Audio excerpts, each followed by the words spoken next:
Este no es un libro para empresarios de corbata, ni para emprendedores que buscan frases motivacionales para sentirse bien en la mañana. Este es un manual de guerra disfrazado de negocio. Aquí no encontrarás fórmulas fáciles, tampoco consejos políticamente correctos que suenan bonitos pero mueren en la práctica. Aquí vas a encontrar veneno. Veneno que, si sabes dosificar, se convierte en poder. El mundo de los negocios está infestado de serpientes.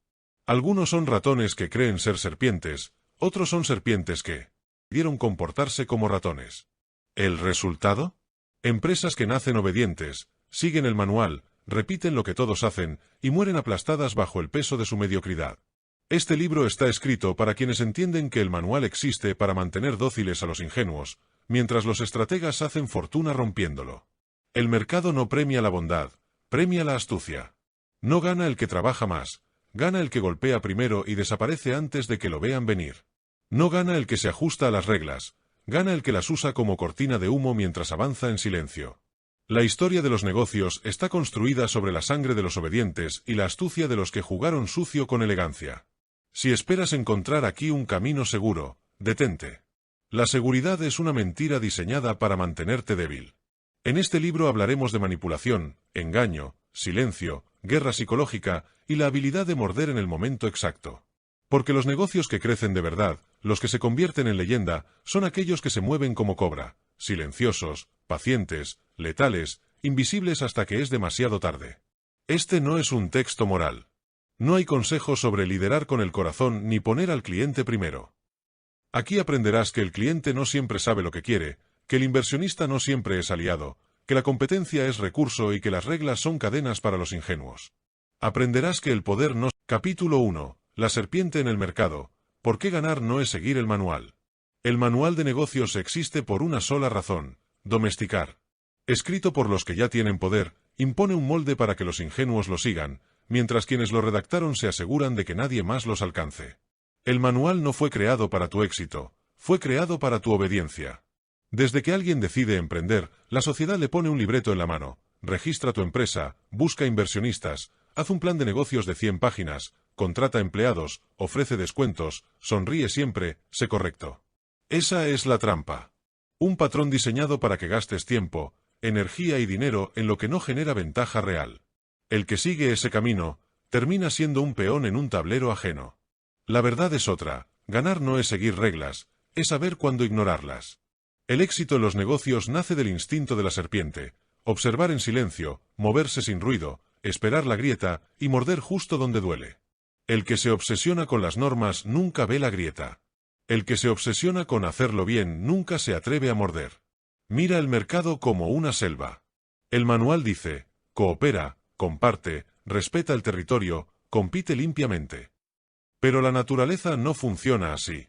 El león no comparte, el halcón no avisa antes de atacar, la serpiente no pide permiso para morder. La fuerza bruta no te salva, lo que te salva es la astucia de elegir el momento, el silencio y la precisión. Los negocios más grandes de la historia se construyeron desobedeciendo. Amazon no siguió el manual del retail, destruyó el concepto de tienda física. Netflix no siguió el manual de Blockbuster, lo quemó.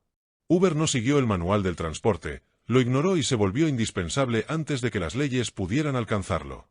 La lista es larga. Cada gigante que admiras es un criminal elegante, rompió la norma antes de que alguien la convirtiera en dogma. El que obedece siempre llega tarde. Llega con un plan perfecto para un terreno que ya no existe.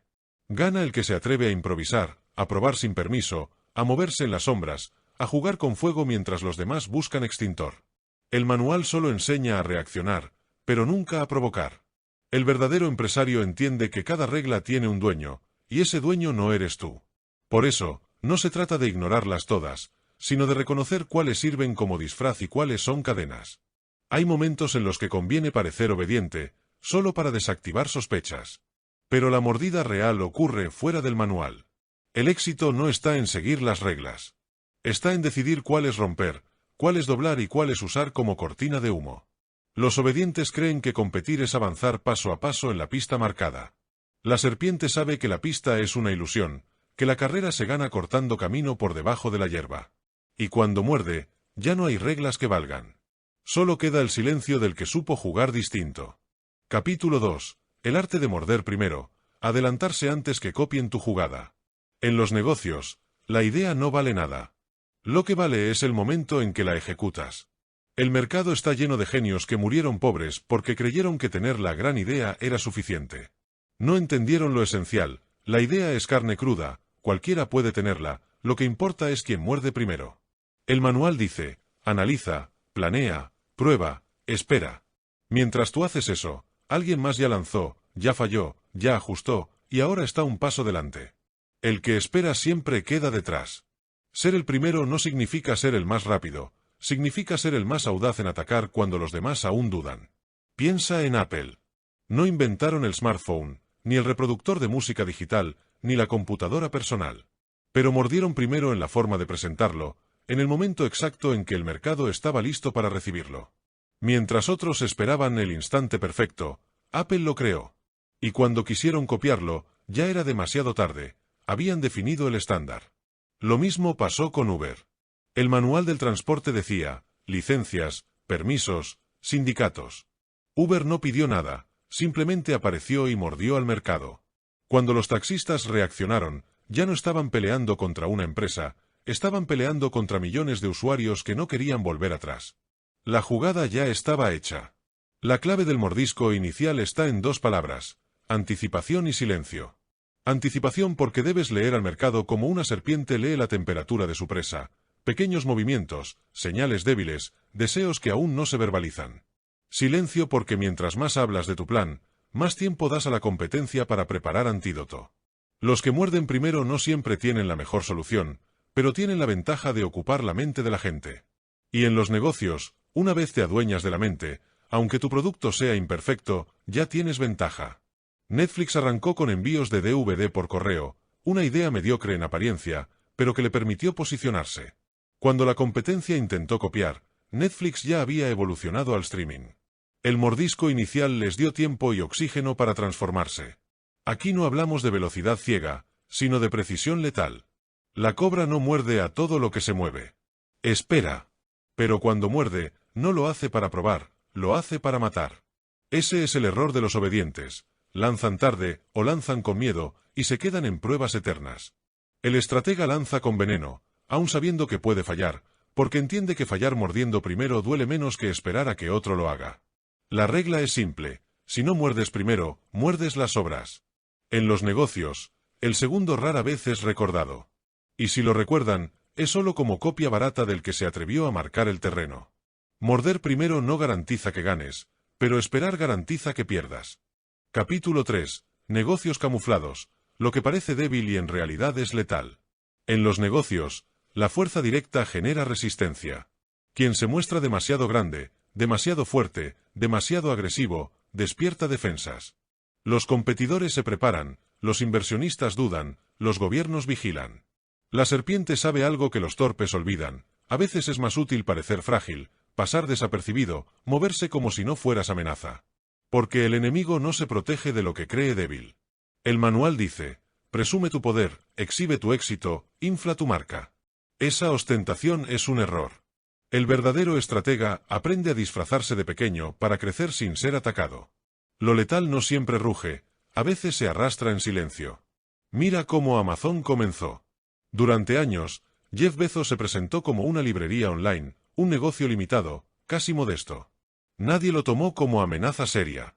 Pero mientras las editoriales y las tiendas físicas se reían de ese negocio pequeño, Bezos estaba construyendo el sistema logístico más poderoso del planeta. Cuando despertaron, ya no era un librero digital, era el dueño de la infraestructura de comercio global.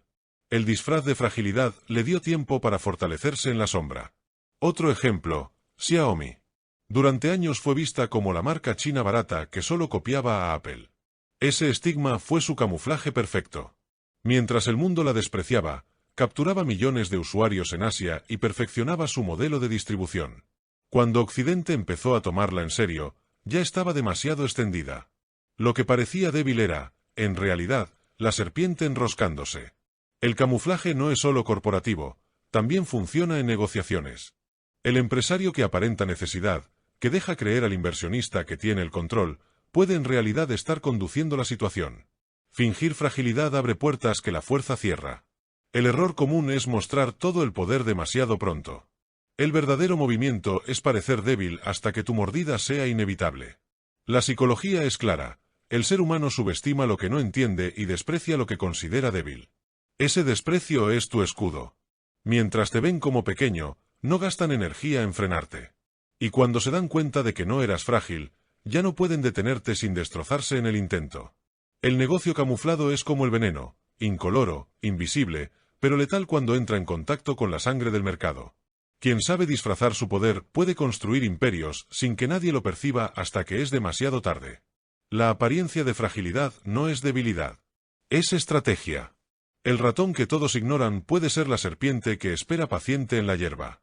Y cuando ataca, el mundo descubre que lo que parecía pequeño ya era demasiado grande para detenerse. Capítulo 4. El veneno invisible. Estrategias que destruyen en silencio. La mayoría de los empresarios creen que la guerra de negocios se gana con golpes directos, campañas agresivas, precios bajos, expansión masiva. El problema es que lo visible siempre provoca reacción. El rival que ve el ataque se prepara, se defiende, contraataca. La cobra entiende otra cosa, no se trata de mostrar fuerza, sino de inyectar veneno sin que lo noten. El verdadero poder está en destruir en silencio. El veneno invisible son movimientos discretos, casi imperceptibles, que parecen insignificantes al inicio pero que, acumulados, quiebran al adversario sin que pueda señalar al culpable. Una mordida silenciosa que tarda en hacer efecto, pero que cuando llega, ya es irreversible. Mira el caso de Netflix contra Blockbuster. Netflix nunca salió a declararle la guerra. Simplemente ofreció un modelo alternativo, cómodo y barato. Blockbuster lo ignoró, creyendo que era un jugador menor. Ese fue el veneno. El cliente, sin darse cuenta, empezó a envenenarse contra las tiendas físicas, ya no quería pagar multas por retrasos, ya no quería desplazarse. Para cuando Blockbuster quiso reaccionar, ya no luchaba contra una empresa, sino contra un hábito cultural instalado. El veneno había hecho efecto. Otro ejemplo, Walmart. Su estrategia en ciudades pequeñas parecía inofensiva. No entraban directamente en las grandes capitales a desafiar gigantes, sino que se infiltraban en mercados locales, desplazando a pequeños comercios sin ruido mediático. Para cuando sus competidores nacionales miraron el mapa, Walmart ya tenía una red de distribución imposible de igualar. Su veneno no fue la fuerza bruta, fue la suma de pequeñas heridas que nadie tomó en serio. En psicología empresarial, el veneno invisible puede ser aún más letal. Puede ser un rumor sembrado con precisión quirúrgica, un comentario en el lugar correcto, una duda en la mente de un inversionista, un ligero cambio en la percepción pública. No necesitas destruir a un rival con un golpe, basta con envenenar la confianza que otros tienen en él. La reputación se pudre en silencio, y cuando cae, no hay vacuna. El veneno invisible funciona porque es lento. No provoca alarma inmediata. La competencia no activa defensas contra lo que no percibe como amenaza. Y cuando despierta, el daño ya está hecho. La cobra no mata con ruido, mata con química silenciosa. El manual habla de transparencia, de jugar limpio, de competir de frente. Eso es ingenuidad. El mercado real se mueve con venenos invisibles, acuerdos políticos en pasillos, cláusulas que parecen inocuas en contratos, decisiones regulatorias empujadas en la sombra, rumores que viajan más rápido que cualquier campaña. La grandeza no está en ser el más fuerte, sino en ser el más indetectable. La victoria más elegante es aquella en la que tu enemigo no sabe cómo perdió. El veneno invisible no deja huella, solo cadáveres que nunca pudieron señalar de dónde vino la mordida. Capítulo 5. Reglas rotas, imperios creados, la historia que nunca cuentan. El éxito en los negocios rara vez nace de seguir lo permitido. Los imperios se levantan donde alguien tuvo la audacia de romper la regla que todos consideraban intocable. Lo correcto es una prisión diseñada para contener al promedio. Los gigantes nunca fueron correctos, fueron herejes. El manual dice, obedece las leyes, respeta las normas del mercado, compite de manera justa, cumple los protocolos. Esa obediencia fabrica empresas predecibles, fáciles de controlar, fáciles de derrotar. Pero el verdadero poder lo obtienen aquellos que deciden saltarse las líneas, arriesgarse la condena social, legal o moral, porque saben que mientras otros obedecen, ellos avanzan. Mira a Rockefeller. Construyó Standard Oil no jugando limpio, sino comprando jueces, asfixiando competidores con prácticas depredadoras y manipulando el transporte ferroviario. Fue acusado, perseguido y finalmente desmantelado. ¿El resultado? Se convirtió en el hombre más rico de su época y sentó las bases de la industria energética moderna. Su imperio nació de reglas rotas, no de obediencia. Coca-Cola no fue una bebida correcta en sus inicios. Su fórmula original contenía cocaína, un ingrediente ilegal hoy, pero que en aquel entonces dio a la marca un poder adictivo y una aura mágica que la impulsó a crecer. Lo que hoy es una multinacional que se vende como frescura y felicidad, comenzó como una droga disfrazada de tónico saludable. O piensa en Facebook. Mark Zuckerberg no empezó con un modelo transparente ni justo. Su primera jugada fue robar una idea, Connect. Demandas, acusaciones y batallas legales lo persiguieron. Pero la historia la escriben los vencedores, y Facebook se convirtió en el tejido social digital del planeta. Lo que comenzó con plagio y trampas terminó siendo legitimado como innovación. Las aerolíneas de bajo costo, como Ryanair, construyeron su modelo rompiendo cada estándar de buen servicio. En lugar de ofrecer comodidad, lo redujeron todo a lo mínimo: asientos incómodos, cargos extra por cualquier detalle, aeropuertos secundarios. La industria los consideraba un insulto al cliente, pero mientras criticaban, Ryanair devoraba el mercado. Lo que era incorrecto se convirtió en oro. La historia de los negocios que llegan a la cima siempre tiene un capítulo incómodo, ese que nunca se enseña en las universidades, un acto de desobediencia que les dio la ventaja inicial. El discurso público es otro. Hablan de esfuerzo, visión, innovación. Ocultan la transgresión porque admitirla destruiría la narrativa. Pero lo cierto es que nadie construye un imperio con manos limpias. Las reglas son la herramienta con la que los fuertes mantienen a los débiles en orden. Si quieres entrar al juego de los grandes, debes aprender a romperlas con precisión, sin ruido, sin remordimiento. La diferencia entre el mediocre y el poderoso es simple: el primero teme al castigo, el segundo entiende que el castigo es solo un impuesto al éxito. El mundo recuerda a los obedientes como empleados, a los transgresores como imperios. Capítulo 6. La ventaja del caos, cuando el desorden es tu mejor aliado. El manual insiste en el mismo dogma: orden, planificación, control absoluto. Te enseñan que una empresa debe ser predecible, limpia, organizada como un ejército de relojes suizos. Esa es la fantasía. En la realidad, el caos no solo es inevitable, es útil.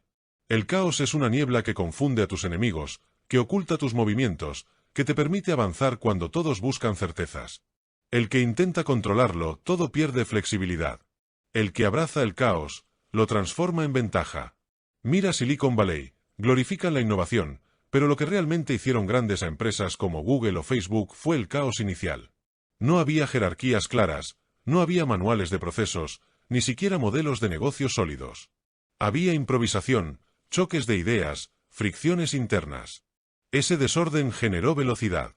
Las grandes corporaciones, obsesionadas con el orden, tardaban años en decidir lo que una startup caótica lanzaba en semanas. El caos interno puede ser gasolina. Equipos que funcionan en aparente desorganización, con reglas que se rompen, con decisiones que cambian día a día, producen un terreno fértil para ideas que nunca nacerían en un sistema rígido. El orden ahoga, el caos libera. El que busca control absoluto crea burocracia, el que tolera el desorden crea movimiento. El caos externo, por otro lado, es aún más poderoso. Las crisis, los colapsos, las guerras, las pandemias, todos huyen, pero algunos crecen. Amazon se disparó en medio de la pandemia porque entendió que el caos mundial no era freno, sino acelerador.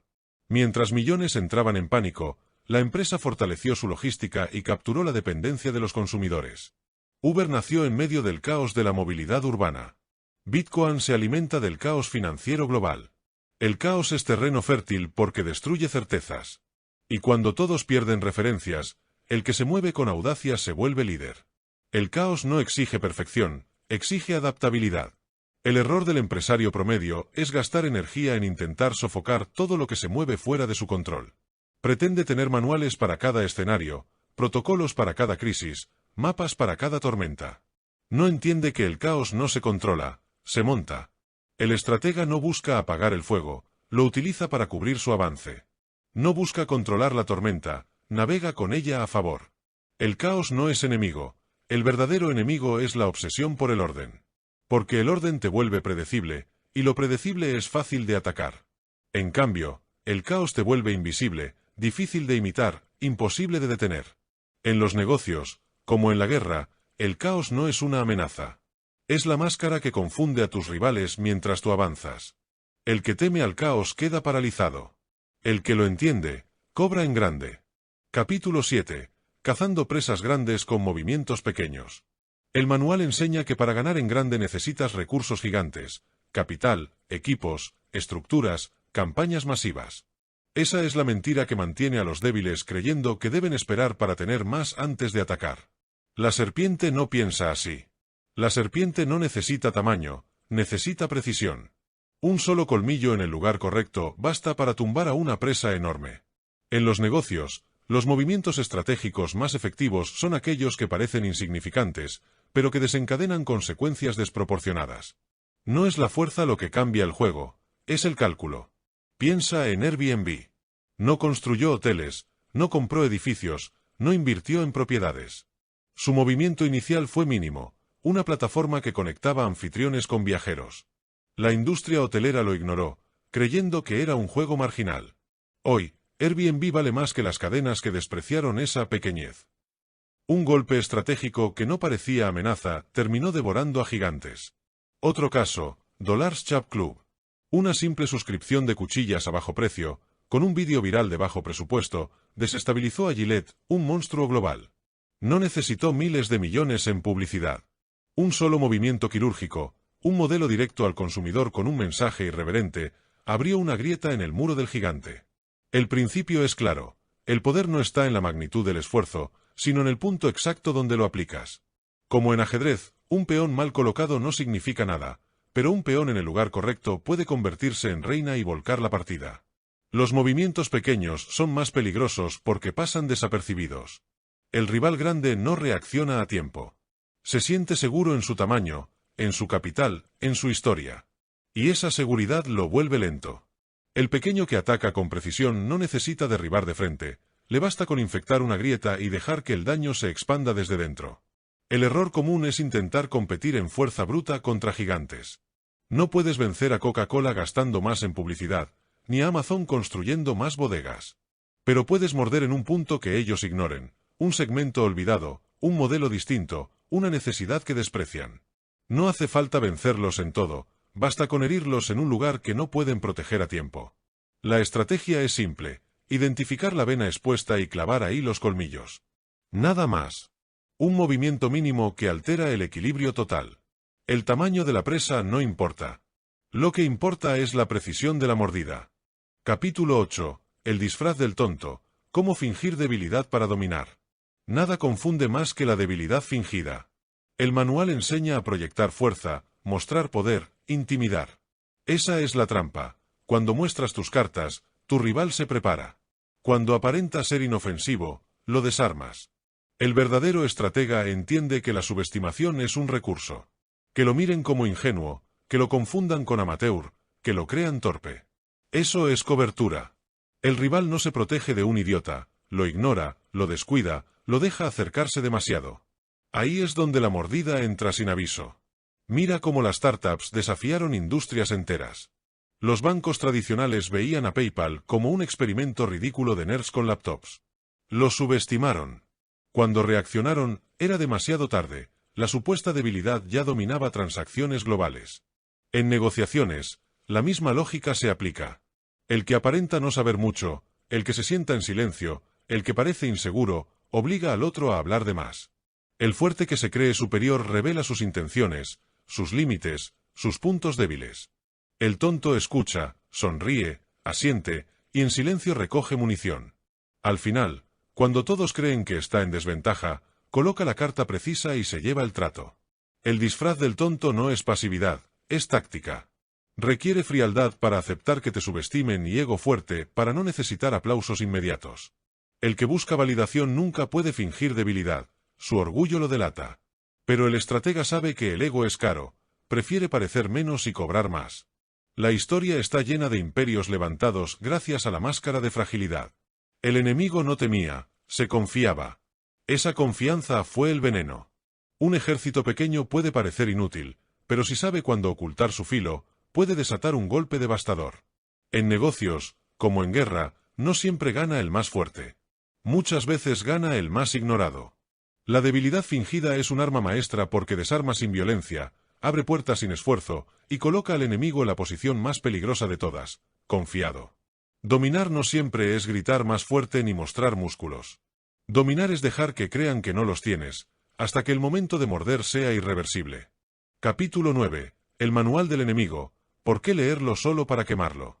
El manual existe por una razón, no para que ganes, sino para que obedezcas.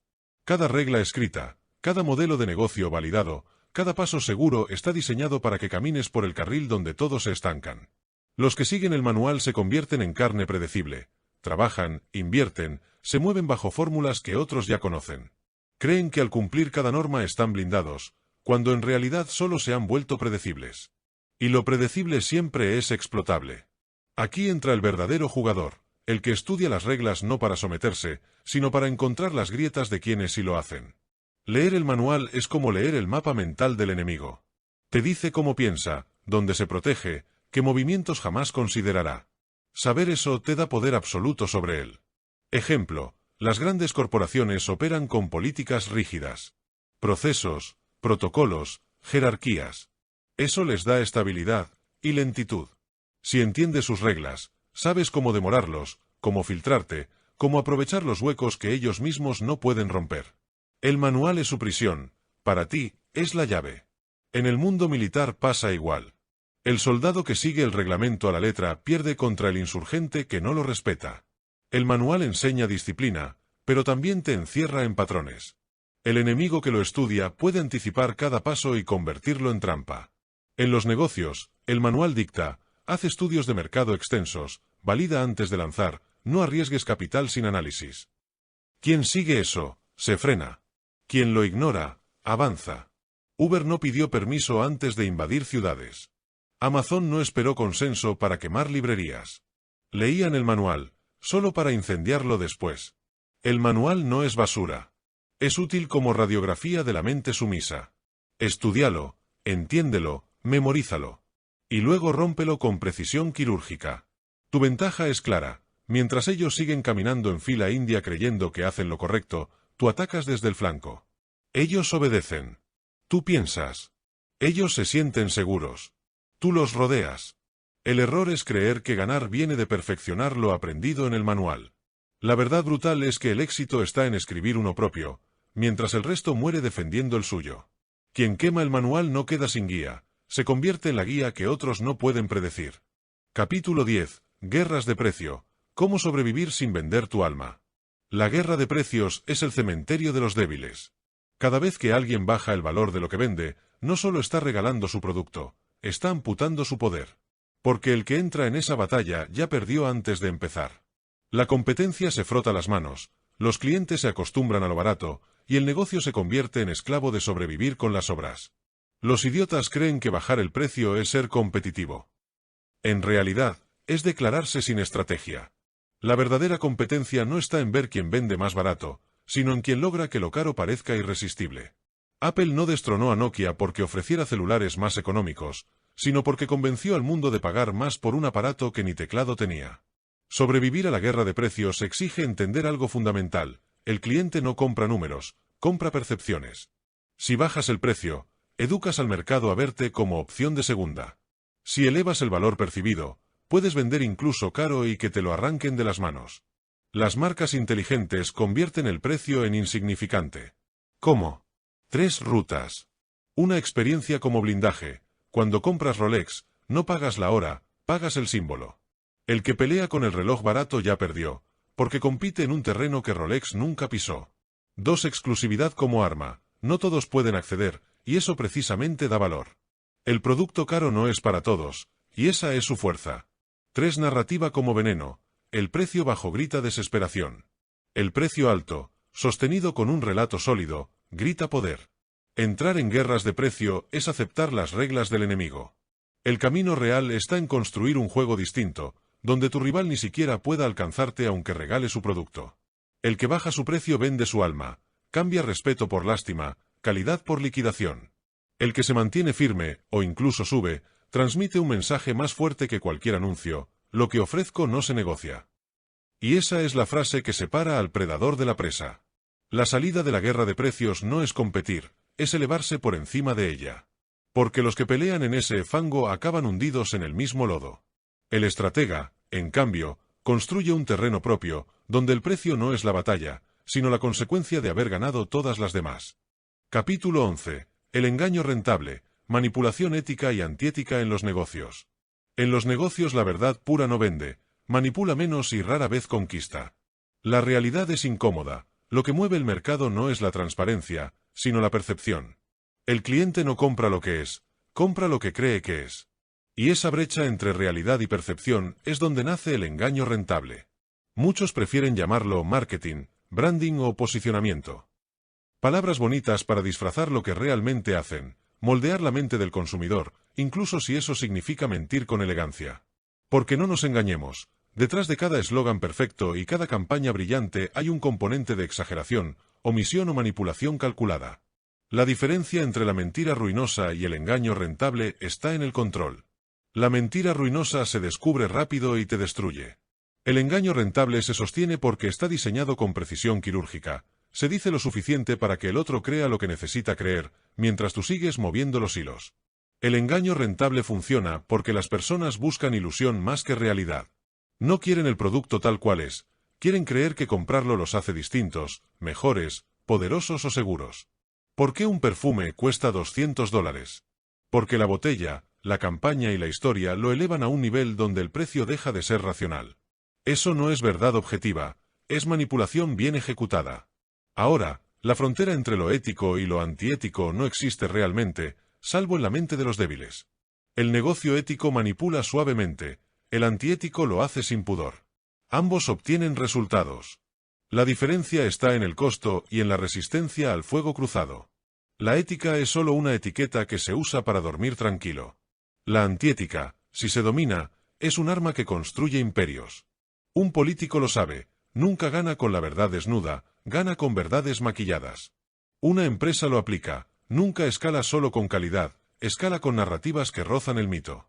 El engaño rentable no consiste en inventar un cuento absurdo, sino en alinear las ilusiones humanas con tu interés y venderlo como si fuera destino. La regla es simple, si la percepción paga más que la realidad, vende la percepción.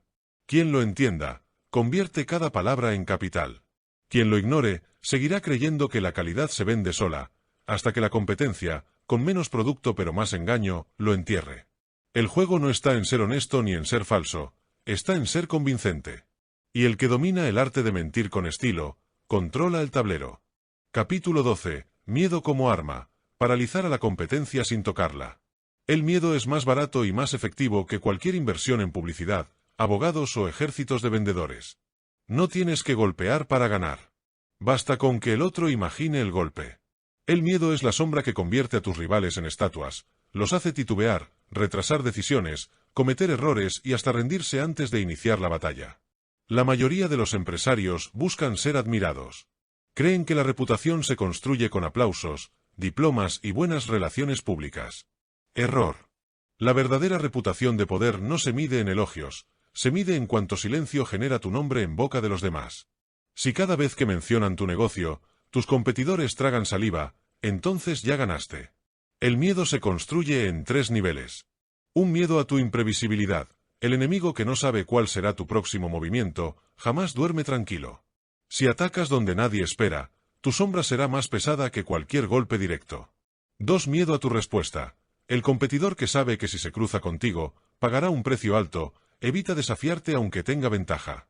Tu fama de implacable trabaja para ti incluso cuando no estás presente. 3. Miedo a tu visión. Nada aterra más que alguien que piensa más lejos. Un rival que solo ve el próximo mes no puede competir contra quien ya preparó los próximos 5 años. Tu claridad es su condena. El miedo es control puro, porque obliga a la competencia a jugar bajo tus reglas sin que siquiera lo sepa. El miedo es barato porque se sostiene con gestos mínimos, un rumor, una frase, una acción calculada. Un solo movimiento bien diseñado puede dejar al otro inmóvil durante meses. ¿Quieres prueba? Observa cómo grandes corporaciones demandan, aun sabiendo que no ganarán en tribunales. No buscan justicia, buscan infundir miedo. Es un mensaje disfrazado: si me tocas, te hundo en gastos, en tiempo y en desgaste mental. La competencia aprende rápido que es más fácil rodearte que enfrentarte. El miedo no es un accidente, es un mecanismo de control. Y quien sabe usarlo no necesita derramar sangre, paraliza antes de luchar, domina antes de negociar, conquista antes de entrar en la arena. Porque al final, el negocio no siempre lo gana el que tiene más fuerza, sino el que logra que los demás jamás se atrevan a usar la suya. Capítulo 13. El mapa no sirve en la selva. Improvisación estratégica. Los planes rígidos son papel mojado en cuanto entras en la selva real del mercado. Ahí afuera, los mapas que tanto aman los ejecutivos, los presupuestos detallados y las proyecciones bonitas no sirven de nada cuando la competencia cambia de jugada, el cliente muta su deseo o la crisis rompe el tablero. El mapa es ilusión, la improvisación estratégica es supervivencia. La mayoría de los líderes se enamoran de su plan. Lo tratan como una Biblia intocable, creyendo que seguirlo al pie de la letra los llevará a la meta. Pero la selva no respeta tus gráficos de PowerPoint. El mercado es un ecosistema salvaje, un depredador nuevo aparece, un recurso se extingue, un camino se bloquea. Quien depende del mapa muere perdido. La verdadera estrategia está en la capacidad de adaptarse sin romperse. Y eso significa tres cosas. Una lectura del entorno en tiempo real. El estratega no mira solo lo que planeó ayer, mira lo que está pasando ahora mismo. Ajusta antes de que la realidad lo obligue. 2. Flexibilidad táctica. Improvisar no es actuar sin rumbo, es tener múltiples rutas posibles y la frialdad para cambiar sin dudar. El plan es guía, no prisión. 3. Uso del error como impulso. La improvisación no teme a equivocarse. Al contrario, convierte cada error en información que el rival no tiene. El improvisador estratégico parece caótico desde fuera, pero en realidad es el único que se mueve con vida en un entorno donde los demás siguen persiguiendo mapas muertos. El que se aferra al plan pierde tiempo adaptando la realidad a su dibujo, el que improvisa la dobla a su favor. Piensa en los grandes conquistadores, Alejandro, Gengis, Napoleón. Todos tenían planes, sí, pero su grandeza estaba en cómo los rompían sin temblar cuando el terreno les exigía otra cosa. El mapa puede dar dirección inicial, pero la selva exige instinto, sangre fría y capacidad de reaccionar más rápido que el enemigo. En los negocios pasa lo mismo. El producto que hoy es un tesoro, mañana es basura, la estrategia que hoy parece brillante, mañana es suicidio. El mapa se queda viejo en cuestión de horas. La improvisación es eterna porque no depende del papel, depende de la mente que sabe leer la jungla y moverse como serpiente en la maleza. El negocio lo gana quien improvisa con precisión, no quien se aferra al plan con fe ciega. Porque en la selva, el mapa no salva, lo hace el que se adapta, muerde primero y sigue avanzando aunque el terreno cambie bajo sus pies. Capítulo 14. Construir con humo, vender lo que aún no existe. El negocio más poderoso no se construye con ladrillos, se construye con humo. Y ese humo tiene nombre, expectativa. La mayoría espera tener el producto perfecto para salir al mercado. Esa espera los mata. La oportunidad no aguanta la paciencia de los cautelosos. Quien gana es el que vende antes de tener. El que ofrece la promesa antes que el objeto. La ilusión es más rentable que la realidad. Lo que aún no existe no puede ser criticado, no puede ser medido, no puede ser limitado. Es un lienzo en blanco que el cliente pinta con sus propias fantasías. Tú no vendes lo que tienes, vendes lo que ellos desean que exista. Y ese deseo es un arma de financiación, de posicionamiento y de dominio. Así se levantaron imperios. Empresas que vendieron software inexistente y con ese dinero lo construyeron. Visionarios que vendieron plazas reservadas en productos que no habían fabricado. Líderes que prometieron una experiencia y después buscaron cómo cumplirla. Esto no es estafa, es estrategia. El humo solo se convierte en fraude cuando no cumples jamás. El estratega cobra por adelantado y con ese pago materializa lo que prometió. Primero vende, luego construye. El mercado no castiga al que vende humo, castiga al que no sabe sostener la ilusión. El truco está en dos movimientos.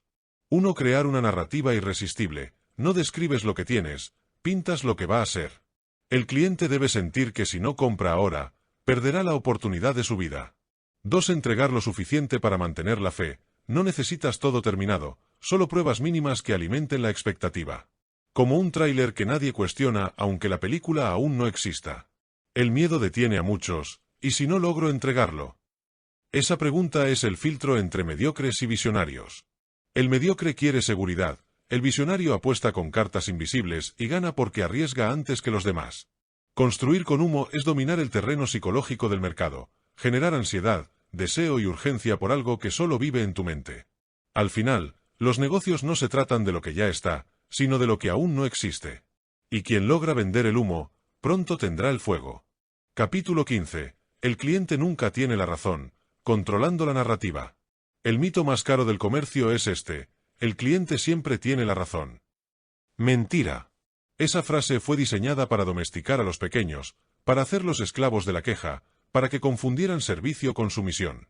Los imperios no se levantaron obedeciendo caprichos, sino moldeando la percepción del cliente hasta que éste creyó que la decisión era suya. El cliente cree que sabe lo que quiere, pero en realidad solo tiene deseos vagos, necesidades mal expresadas y emociones a medias. Tu labor no es obedecer, tu labor es dirigir. Si le das exactamente lo que pide, te conviertes en sirviente.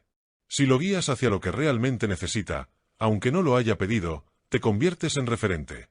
La narrativa es el campo de batalla. El que define las palabras, gana el juego.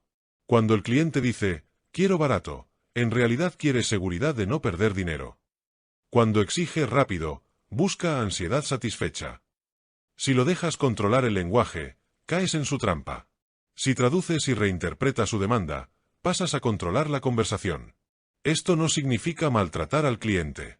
Significa educarlo sin que lo note. El arte está en llevarlo a tu terreno, haciéndolo sentir que siempre fue el suyo.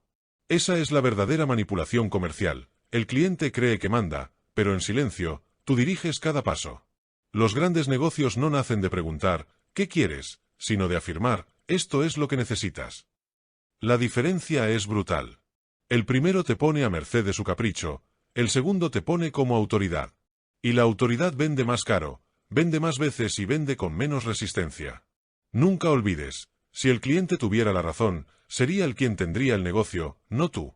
Capítulo 16. Estrategia de las sombras. Moverse sin dejar huella.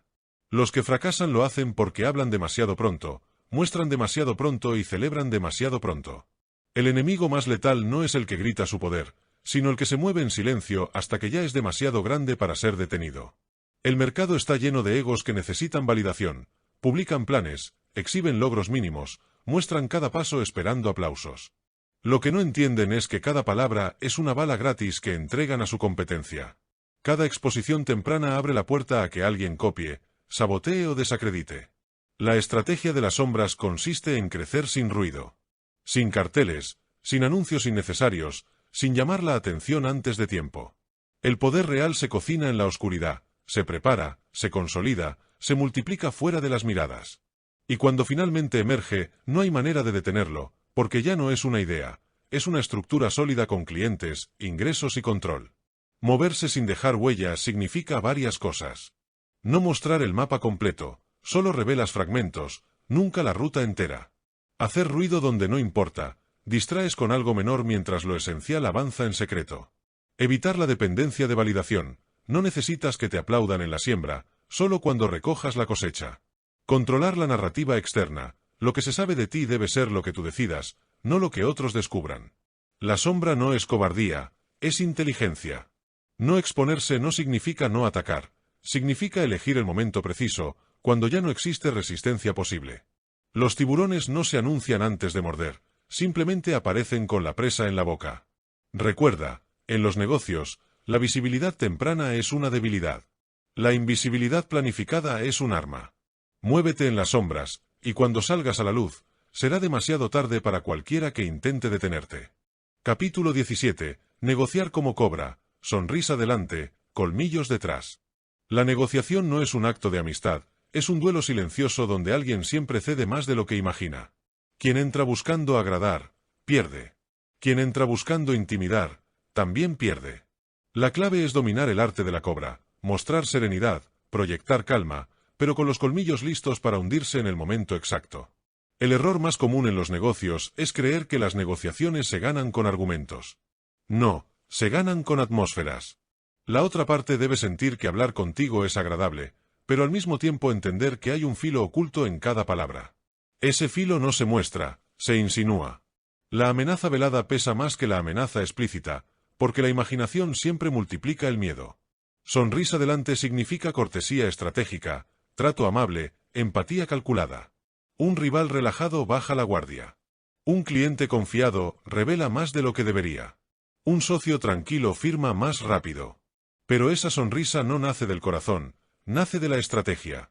Colmillos detrás significa tener una salida que destruya al otro si intenta aprovecharse. Una cláusula que lo amarre, un margen que siempre juegue a tu favor, un silencio incómodo que lo obligue a hablar de más. La mordida no siempre se ejecuta, a veces basta con que la otra parte intuya que la tienes lista. El encantó sin amenaza es debilidad. La amenaza sin encantó es barbarie. La fusión de ambos crea el arma perfecta, un trato que parece justo, pero en el que tú siempre sales fortalecido.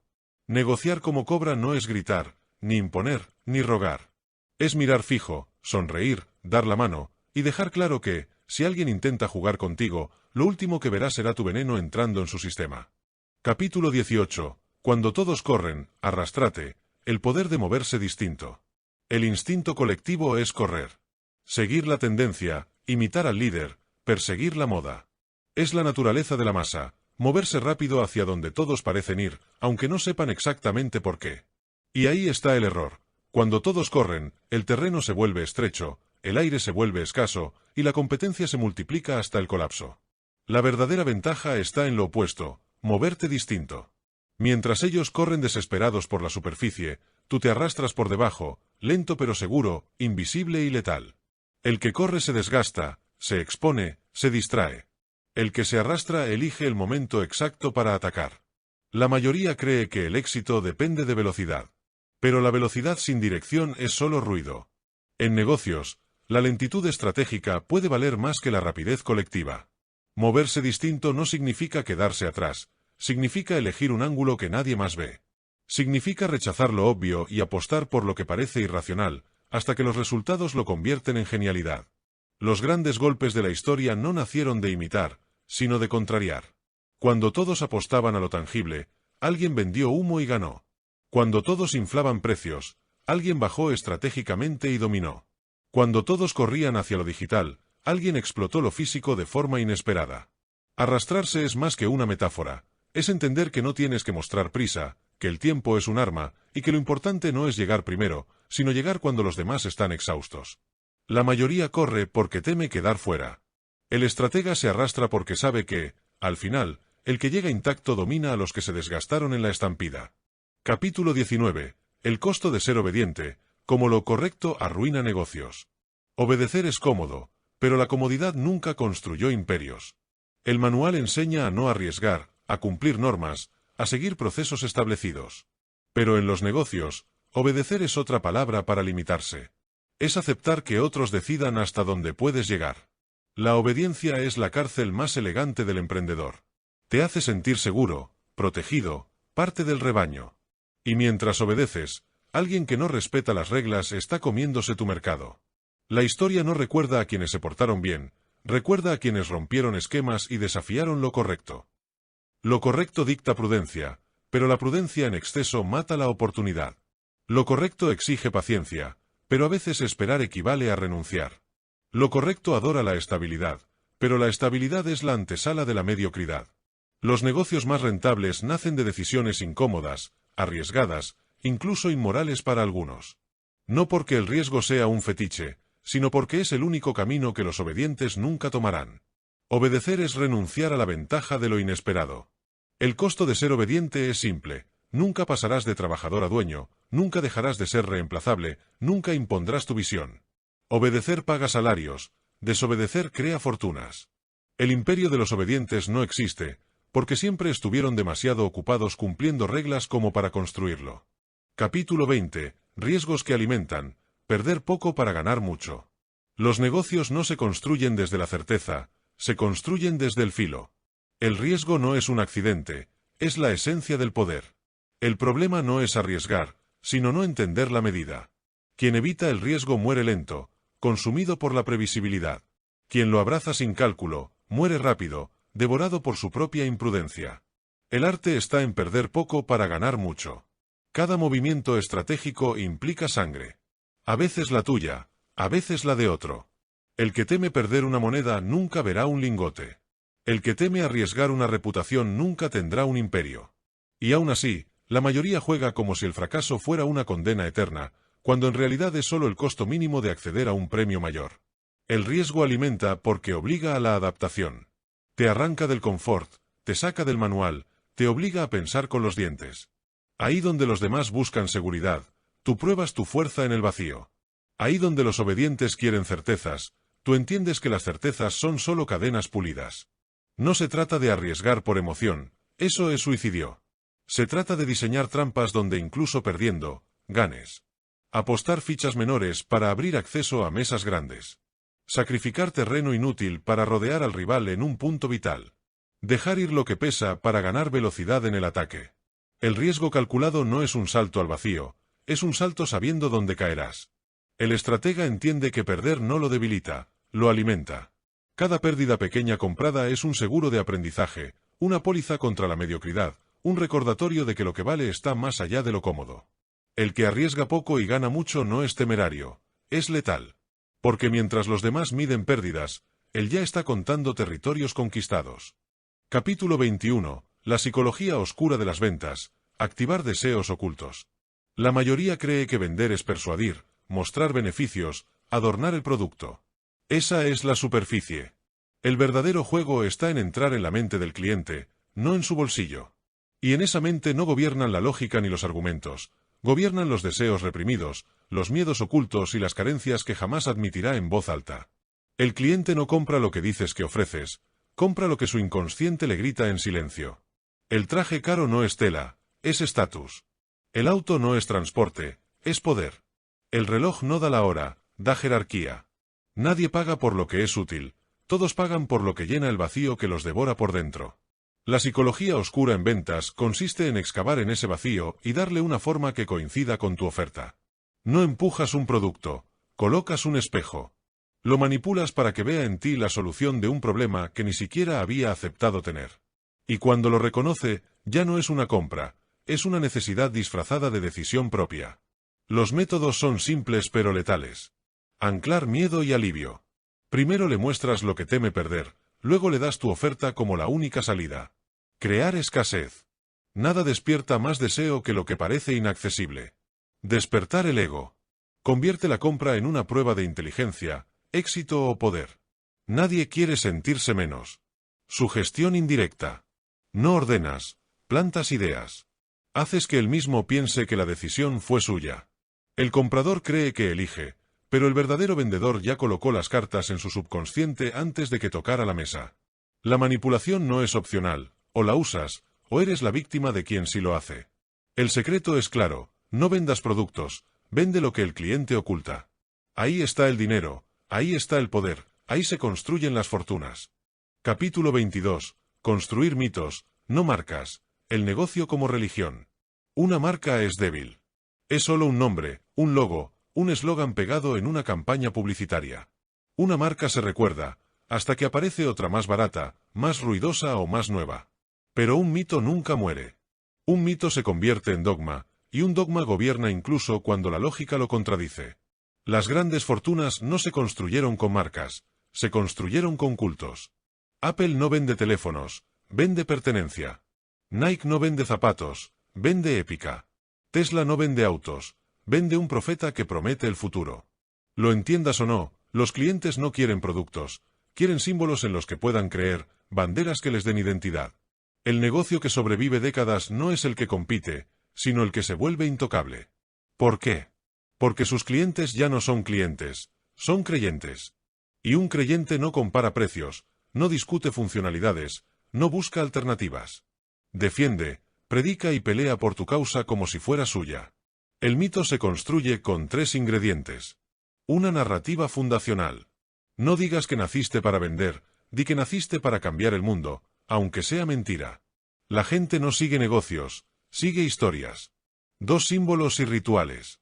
Colores, frases, eventos, experiencias que se repiten hasta volverse sagrados. El logotipo deja de ser diseño, se convierte en bandera. 3 figura mesiánica. Una cara, un líder, alguien que encarne el relato.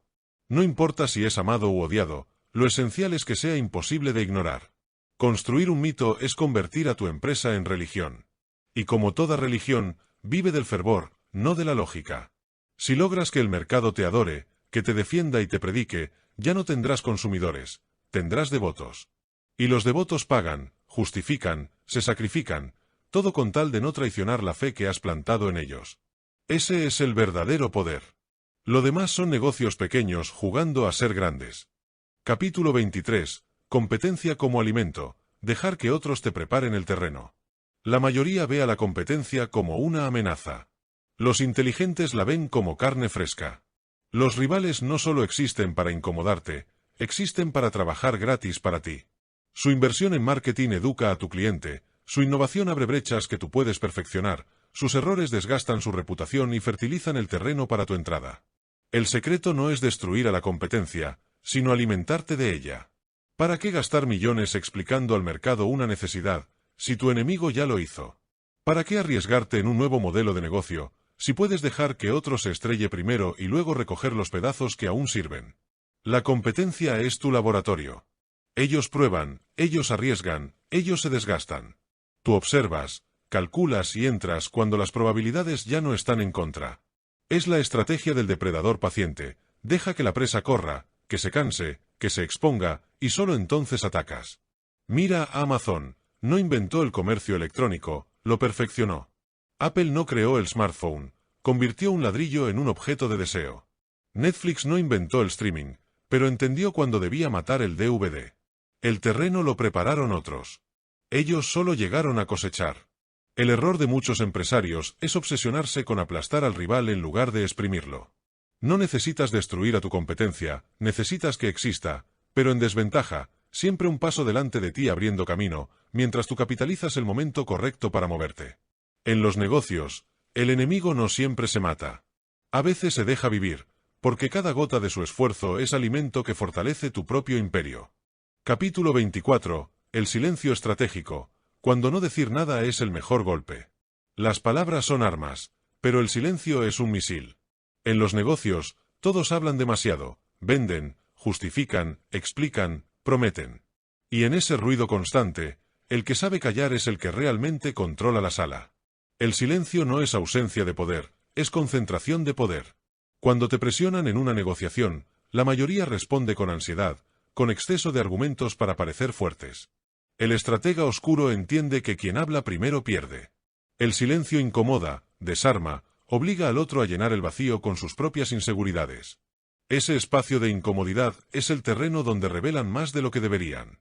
Un silencio en el momento exacto puede ser más intimidante que una amenaza. No aclarar genera especulación, no responder genera misterio, no defenderte genera dudas en el adversario. El silencio, bien usado, multiplica tu presencia sin que abras la boca. Mira a las grandes corporaciones. Cuando se filtra un rumor, muchas niegan y aclaran de inmediato, mostrando debilidad. Las que entienden el juego esperan. Ese vacío de información convierte el rumor en arma de marketing gratuita. El silencio amplifica lo que toques, porque la mente del otro completa el hueco con sus propios miedos o deseos. El silencio estratégico no es pasividad. Es un golpe invisible. Callas en la negociación para forzar al otro a hablar de más. Callas en el mercado para que especulen sobre tus próximos movimientos. Callas en un ataque para que tu enemigo se desgaste peleando contra fantasmas. El silencio es veneno lento, no mata al instante, pero carcome la seguridad de los demás hasta que se entregan. En un mundo que no soporta el vacío, aprender a callar es dominar. Capítulo 25. Proteger el veneno, secretos que nunca se comparten. El verdadero poder no está en lo que muestras, sino en lo que ocultas. Un negocio no se destruye por la competencia externa, sino por la ingenuidad interna de compartir lo que nunca debía salir de la cueva. El veneno que alimenta tu ventaja es tuyo y de nadie más. Muchos caen en la trampa de enseñar demasiado. Hablan de su proceso, revelan su fórmula, muestran la maquinaria que hay detrás de sus resultados. Se convierten en maestros de su propia destrucción, entrenan al enemigo gratis. El secreto, en cambio, es tu escudo y tu espada. El mercado se mueve por información, y en un ecosistema donde todos quieren espiar, copiar y replicar, el silencio sobre tu fórmula es supervivencia. Lo que no se dice no se roba. Lo que no se explica no se replica. Y lo que no se comparte se convierte en un mito. Los grandes imperios nunca revelaron todo. Coca-Cola no comparte su receta, Amazon nunca expone su plan real, Apple jamás muestra su jugada futura. ¿Por qué? Porque el poder reside en el misterio. Cuando tu enemigo no sabe de dónde viene tu fuerza, no puede diseñar un antídoto. Proteger tu veneno significa guardar celosamente lo que te diferencia, incluso frente a tus propios aliados. No todos los que trabajan contigo deben saber cómo envenenas el mercado. Divide la información, ocúltala, protégela. La transparencia total es un suicidio estratégico. Tu ventaja está en lo que callas. Tu poder en lo que no revelas. En los negocios, la peor traición que puedes cometer contra ti mismo es regalar tu veneno al mundo. Capítulo 26. Seducir inversionistas como si fueran presas. El inversionista no es un salvador. Es una presa que debe creer que es cazador. Esa es la trampa. En el juego del capital, no sobrevive el que pide, sino el que seduce. No convences con números, convences con atmósfera. No atrapas con hojas de cálculo, atrapas con instinto depredador disfrazado de oportunidad brillante. El error más común de los emprendedores es entrar como mendigos, rogando capital, suplicando confianza, implorando validación. Un verdadero estratega nunca pide, hace que el dinero venga a él, que el inversionista tema quedarse fuera. El inversionista debe sentir que si no entra en tu negocio, otro más listo lo hará, y quedará marcado como el tonto que perdió el futuro. Seducir es manipular percepción. Se trata de despertar en ellos tres emociones: deseo, avaricia y miedo. Deseo de formar parte de algo grande. Avaricia por multiplicar su dinero más rápido que en cualquier otra apuesta. Miedo a quedar fuera y ver cómo otro se lleva el banquete. Si logras activar esa trinidad, el inversionista se amarra solo a tus pies. No se trata de mostrar todo tu plan. Recuerda, lo que brilla demasiado rápido genera sospecha. Lo letal es mostrar lo suficiente para excitar, pero no tanto como para saciar. Como una cobra, enseñas apenas un destello de tus colmillos, lo justo para que sientan el poder que podrías desatar. El encanto es fachada, el veneno está en el control psicológico. Sonríe, habla de futuro, hazlo sentir importantes, pero nunca olvides, estás frente a una presa.